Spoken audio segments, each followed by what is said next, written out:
Namuhla usuzwile igama elibizwa ngokuthi POCT. I-POCT ayilutho ngaphandle kokuhlolwa kwendawo yokunakekela. Uhlobo oluvame kakhulu lwe-POCT olutholakalayo ukuhlola ushukela wegazi okungenziwa endlini yakho, endaweni yesiguli esingalalisiwe, esibhedlela. Kumane kuyithuluzi elincane elingafakwa ephaketheni lakho. Ubhoboza igazi lakho ngomunwe wokuhlaba bese igazi lihlolwa ngomshini, futhi libunikeze umphumela ocishe unembiye wegazi lakho le-glucose. Ama-POCT angasetshenziswa nakwezinye izimo. Namuhla senza into ebizwa ngokuthi i-ABG noma i-arterial blood gas, okuphinde kube yisimo se-POCT esingenzeka. Ama-POCT kulula ukuwasebenzisa, aphephile kakhulu ukuwasebenzisa, athembekile kakhulu. Angasetshenziswa noma kuphi, kunoma yisiphi isimo, futhi ungawathwala nawe noma kuphi lapho ukhona. Nokho kudingeka zifane. Kufanele usebenzise izinkampani ezijwayelekile.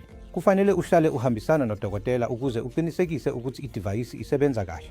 Ngoba isetshenziswa, ngesinye isikhathi amadivayisi angase aqale ukunikeza imiphumela engalungile. Ngakho ungabaza amadivayisi e-POCT kufanele aqinisekiswe ngokumelene namagugu ele.